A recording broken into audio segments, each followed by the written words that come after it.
Guys চলো আজকে অনেক দিন পর কুলগুলো পেরেছি গাছের। সেই কুল দিয়ে আজকে কুল মাখা করব। লাল লাল ঝাল ঝাল। আমাদের বাড়িতে সবাই যেহেতু ঝাল খেতে ভালোবাসে, তাই আজকে বেশি পরিমাণ লঙ্কা দেবো গাইস।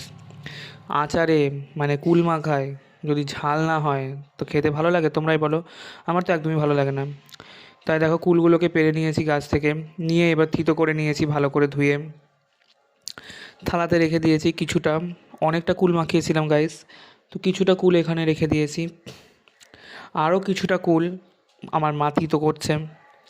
তো চলো দেখি কীরকম থিতো হয়েছে। এইদিকে দেখো কুলগুলোকে দিয়ে ভালোভাবে কিন্তু থিতো করে নিয়েছি।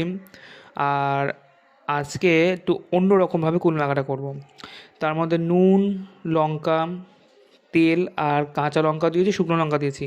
ভালোভাবে এটা একটু অল্প একটু জল দিয়ে একদম মিহি করে বেটে নেব। আর সঙ্গে দিয়েছি সরিষা মানে সর্ষে। এইটাকে দিয়ে ভালো করে এবার কিন্তু বেটে নেব। দেখো বাটা হয়ে গেছে, আর দেখো কতটা লাল হয়েছে বন্ধুরা। ঝাল প্রচুর পরিমাণে হবে। এইদিকে দেখো যতটা লেগে আছে লঙ্কা, সেগুলোকেও ভালোভাবে হাত দিয়ে মাখিয়ে নিয়ে এই থালার মধ্যে রেখেছি। এবার এইগুলোকে দেখো ভালো করে এবার মাখিয়ে নিচ্ছি। মাখিয়ে এর মধ্যে দিয়ে দেবো তেল। তেলের পর দিয়ে দেবো নুনও দিয়েছিলাম। তারপরে দিয়ে দেবো চিনি। নুনটা তোমরা তোমাদের পরিমাণ মতন দেবে। এই দেখো চিনি দিলাম। সব কিছুরই ব্যালেন্স যেন থাকে এই কুল মাখাটায়, সেই জন্যে। চলো এবার টেস্ট করে দেখি কেমন হয়েছে গাইস। তো দেখো এখানে আমি বসে পড়েছি খেতে। খেতে তো কিন্তু অসাধারণ লাগছিল।